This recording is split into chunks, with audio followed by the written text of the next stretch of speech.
అందరూ నమస్తే. Jubilee selection గురించి ఒక పోల్ పెట్టిండ్రు. ఆ పోల్లో బీఆర్ఎస్కి వేస్తారా ఓటు, కాంగ్రెస్కి వేస్తారా మీరు ఓటు, బీజేపీకి ఓటు వేస్తారా అని. సరే, ఈ పోల్ చాలామంది చాలా పెడుతుంటారు, కానీ ఎవరో పెడితే ఇది వార్తనే కాదు. కాంగ్రెస్ వాళ్ళు పెట్టిన పోల్ అది. కాంగ్రెస్ వాళ్ళు పెట్టిన పోల్లో ఏం జరిగిందో చూస్తే కాంగ్రెస్ వాళ్ళకి మైండ్ బ్లాక్ అవుతుంది. కాంగ్రెస్ వాళ్ళు పెట్టిన పోల్లోనే వాళ్ళకి పడ్డ ఓట్లు చాలా దారుణంగా ఉన్నాయి. అసలు వీళ్ళు అంతకుముందు ఒక పోల్ పెట్టిన గుర్తుందా మీకు? మీకు ప్రజాపాలన కావాలన్నా, ఫామ్ హౌస్ పాలన కావాలన్నా 71%, 71% ప్రజలు, నెటిజన్స్ పార్టిసిపేట్ చేసిన వాళ్ళు ప్రజాపాలన వద్దు, 71% వాళ్ళు మాకు ఫామ్ హౌస్ పాలనే కావాలని పెట్టినారు. దానికి అర్థం ఏంటంటే ఈ ప్రభుత్వం అటర్ ఫ్లాప్ అయ్యింది, ఈ పాలన వద్దు అని వాళ్ళు చెప్పినారు. అప్పుడే కాంగ్రెస్ షేక్ అయిపోయింది. ఇప్పుడు అట్లాంటి పోలు ఇంకోటి పెట్టినారు వీళ్ళు. ఈ పోలును చూస్తే జూబ్లీహిల్స్లో ఏమవుతుంది, అసలు వీళ్ళ పరిస్థితి ఏంది, వీళ్ళ ప్రయాణం ఏంది, అన్ని విషయాలు క్లియర్గా అర్థమవుతాయి. అంతకన్నా ముందు సబ్స్క్రైబ్ చేసుకోవడం మర్చిపోవద్దు. ఇట్లాంటి చాలా ఇన్నోవేటివ్ వార్తలు వస్తాయి. సబ్స్క్రైబ్ కూడా చేయండి, షేర్ కూడా చేయండి. ఇది friends of Congress USA, friends of Congress USA, ఇది కాంగ్రెస్ పేజే. నేను చెక్ చేసిన, వీళ్ళు కొంపదీసి వేరే వాళ్ళు ఎవరన్నా మ్యాన్పులేట్ చేసిన రాయిందని చెక్ చేస్తే మంచి రాహుల్ గాంధీ ఫోటో పెట్టినరు.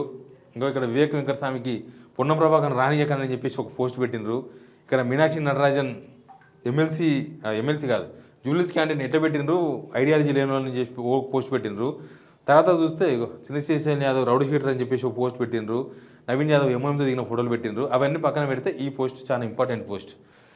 Kindly vote pulse of Telangana start polls. Who will win Jubilee Hills elections in Telangana. Jubilee Hills ఉప ఎన్నికల్లో ఎవరు గెలుస్తారో పోల్ పెట్టినాం. పార్టిసిపేట్ చేయడం పెట్టారు. ఎంతమంది పార్టిసిపేట్ చేసినారో వాళ్ళ అడ్మిన్ కనిపిస్తుంది, బయటలో కనబడదు. బీజేపీకి 3% ఉన్నారు. ఏది సెలక్షన్ చేస్తే అది వస్తుంది. కాంగ్రెస్ 31% వచ్చింది. నేను కూడా ఓటేస్తే 31% వచ్చింది కాంగ్రెస్కి. బీఆర్ఎస్ వస్తే బీఆర్ఎస్కు 71% వస్తుంది. 71 యావరేజ్గా 70 అక్కడక్కడనే కనిపిస్తుంది. అది వీళ్ళ పోస్టింగ్ చూస్తే ఇక ఏమని అర్థం చేసుకోవాలి. ఇక చూడండి, friends of Congress thanks all of NRIs who voted.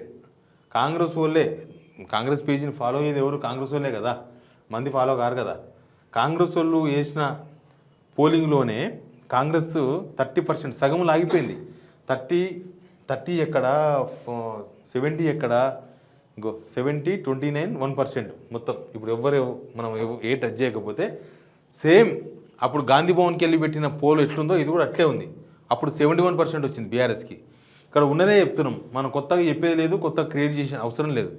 Congress వాళ్ళు పెట్టిన పోల్లో బీఆర్ఎస్కు 70% వచ్చింది, కాంగ్రెస్కు 29% వచ్చింది, బీజేపీకి 1% వచ్చింది. మరి ఎందుకు ఇట్లా వచ్చింది? యాక్చువల్గా గవర్నమెంట్ ఉంది కదా, ఉప ఎన్నికల్లో ఎట్లుంటుందంటే అధికార పార్టీకి ఎప్పుడు ఎడ్జ్ ఉంటుంది. ఎందుకంటే పోలీసులు మన చేతుల్లో ఉంటారు, అధికారులు మన చేతుల్లో ఉంటారు. అవసరమైతే మనం దేనైనా మేనేజ్ చేయగలంత పవర్ ఉంటుంది. ప్లస్ జనాలకు ఒకటి ఉంటుంది, అరే అధికారంలో ఉన్నారు కదా, వీళ్ళకి వేస్తే ఏమన్నా డెవలప్ అవుతుందేమో, అధికార పార్టీ వస్తేనే బెటర్ ఏమో అన్న ఆలోచన కూడా ఉంటుంది జనాలకి. కానీ ఇక్కడున్న ఆలోచన ఏం తెలుసా, ఇక్కడ జూబ్లీహిల్స్లో వీళ్ళకి బుద్ధి చెప్తేనే పనులు అవుతాయి. జూబ్లీహిల్స్లో కాంగ్రెస్కి బుద్ధి చెప్తే ఇంకా 3 సంవత్సరాలు వీళ్ళని ఏగాలే, కనీసం ఏమన్నా పనులు చేస్తారేమో. వీళ్ళని గెలిపిస్తే వీళ్ళు చెయ్యరు, వీళ్ళని ఓడిపిస్తే పని చేస్తారు. వీళ్ళని ఓడిపిస్తే కనీసం ఓడిపోయినాం అన్న దానితోనైనా, నాట్ ఓన్లీ జూబ్లీహిల్స్, హైదరాబాద్ మొత్తం కాంగ్రెస్ ఏం లేదు కదా, ఒక కంటోన్మెంట్ తప్ప.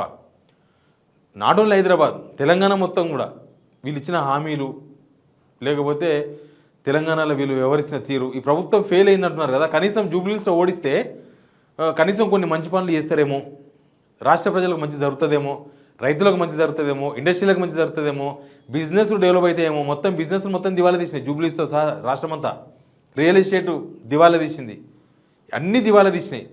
జూబ్లీహిల్స్లో కాంగ్రెస్ను ఓడిస్తే ఏమన్నా కాంగ్రెస్కు బుద్ధి వస్తుందేమో, ఏమన్నా మంచి పనులు చేస్తుందేమో, ఇంకేమన్నా కొద్దిగా బెటర్ అవుతుందేమో తెలంగాణ అనే ఆలోచనతో ఉన్న వాళ్ళు చాలామంది ఉన్నారు. ఇక్కడ నిజంగా కూడా ఇది ఒక జూబ్లీహిల్స్ ఎలక్షన్గా చూడొద్దు ఎవరు కూడా. ఓన్లీ జూబ్లీహిల్స్ ఎలక్షన్ కాదు ఇది. ఇది రాష్ట్రంలో ఇంకొక 3 సంవత్సరాలు ఎట్లా బతకాలనో నిర్దేశించే ఎలక్షన్ ఇది. బహుశా నెటిజన్స్ కూడా అదే డిసైడ్ అయినట్టున్నారు. ఇది ఓన్లీ జూబ్లీహిల్స్ ఒకటి గెలిస్తే కాంగ్రెస్ ఒక సంఖ్య పెరుగుతుంది, 65 బదులు 66 అవుతారు, అంతకు మించి వచ్చేదేం లేదు. బీఆర్ఎస్ గెలిస్తే బీఆర్ఎస్ అధికారంలోకి వచ్చేదేం లేదు. వాళ్ళకు ఒక వాళ్ళ పార్టీ ఎమ్మెల్యేనే వాళ్ళకు ఆల్రెడీ 10 మంది ఉంగా 28లో 27 అయినరు, గెలిస్తే 28 అవుతారు, అంతకు మించి అయ్యేది లేదు. ఇక బీజేపీ స్కోప్ ఎంతవరకు ఉందనేది నేనేం చెప్పలేను. బీజేపీ కూడా 8 మంది ఉన్నారు, ఓలా గెలిస్తే 9 మంది అవుతారు. ఆ 9 మంది అవడంతోనే బీజేపీ కూడా ఇక్కడ చేసేది ఏం లేదు. 8 మందికి ఏం చేయని వాళ్ళు 1 మందికి ఒకరిని పిలిచి ఏం చేస్తారు? సెంట్రల్లో పవర్ ఉన్నా ఏం చేయలేకపోతున్నారు బీజేపీ అనేది నడుస్తుంది ఇక్కడ. కాబట్టి ఇక్కడ రాజకీయాలు మారు, ప్రభుత్వం పడిపోదు ఆడ ఓడిపోయినంత మాత్రాన. కానీ ప్రభుత్వానికి బుద్ధి తేవాలంటే, ప్రభుత్వానికి బుద్ధి రావాలంటే, కనీసం కొంచెమన్నా జనాల గురించి ఆలోచించాలంటే, హైడ్రా లాంటి రక్కస్లను తీసుకొచ్చి జనాల మీద వదిలేసి జనాల ఇల్లు లేకుండా ఒక ఇల్లు కట్టాలంటే ఇంత కష్టం. ఒక జీవితం సరిపోతుంది ఒక ఇల్లు కట్టాలంటే, ఒక జీవితం. అట్లాంటిది మొత్తం ఇల్లు కట్టుకున్న తర్వాత కూలగొట్టిన వీళ్ళు జీవితాలను నాశనం చేసిన, వీళ్ళు ఎవ్వరికి జీవితం ఇవ్వలే. ఒక మనిషి చచ్చిపోయే మనిషి వీళ్ళు ఏం బతికేలే, ఎక్కడ ఎవ్వరికీ న్యాయం చేయలే, అన్ని వర్గాలను ముంచింది. బయట కనిపిస్తున్నది, జనమే మాట్లాడుతున్నారు ఆ విషయాలన్నీ.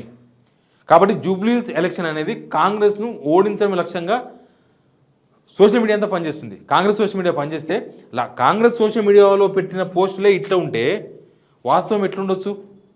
ఇది అర్థం చేసుకోవాల్సిన అవసరం ఉంది. జూబ్లీహిల్స్లో ఉండే ఓటర్లు, జూబ్లీహిల్స్ చుట్టూ ఉండే ఓటర్లు, రాష్ట్ర వ్యాప్తంగా ఉన్న ఓటర్లు, అవసరమైతే ఈ పోల్ను జూబ్లీహిల్స్లో ఉండే జనాలకు చేరవేయండి, తెలుస్తుంది. ఈ ప్రభుత్వానికి బుద్ధి రావాలి. మనకు కనీసం ఆ ఒక్క కాన్స్టిట్యున్సీ చేసే పనితోనే మనకు 118 కాన్స్టిట్యున్సీలు మనకి, అది ఒక్కటి పోతే అక్కడ చెప్తే బుద్ధి మిగతా 118 కాన్స్టిట్యున్సీలతో పాటు జూబ్లీహిల్స్తో పాటు 119 కాన్స్టిట్యున్సీల కనీసం కొన్ని డెవలప్మెంట్ ప్రోగ్రామ్ జరుగుతాయి. లేకపోతే జనాలకి ఏదైనా హామీ ఇచ్చిన హామీలు అమలు చేసుకుందామన్న బుద్ధి వస్తుంది, లేకపోతే డెవలప్మెంట్ చేద్దామన్న బుద్ధి వస్తుంది. వానలు వస్తే వరద రావాలి, ట్రాఫిక్ జామ్ కావాలి హైదరాబాద్లో.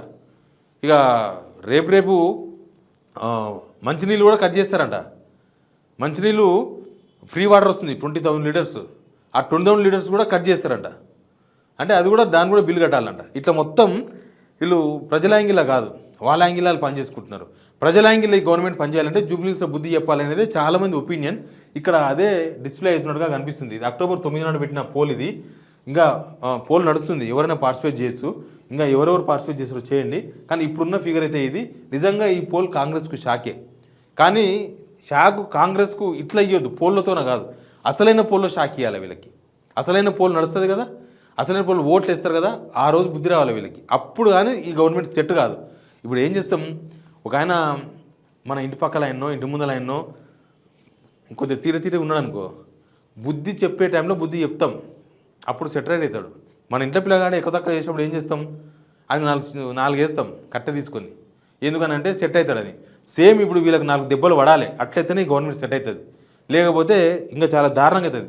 ఇక్కడ కనుక కాంగ్రెస్ గెలిచిందనుకో సింపుల్, ఇంకా మా పాలన ఇట్టే ఉండాలేమో, జనం ఇట్టే కోరుకుంటున్నారు, మేము పేదల ఇల్లు కూరగొట్టాలి, ఎవరికి పని లేకుండా చేయాలి, రైతులను ఇట్టే ముంచాలి, నిరుద్యోగులను ఇట్టే వేయాలి, ఇదే కరెక్టు, మేము పని చేస్తే ఇంతకన్నా ఎక్కువ పని చేస్తే ఓడించాలి, మమ్మల్ని ఓడిస్తారేమో, మేము ఇట్టే పని చేయాలి, కరెక్టు జూబ్లీహిల్స్ ప్రజలు మాకు ఓటు వేసినారు అంటే ఇంకా రాష్ట్రం అంతా ఇట్లే ఉందని ప్రచారం చేసుకుంటారు, అట్లే చేస్తారు.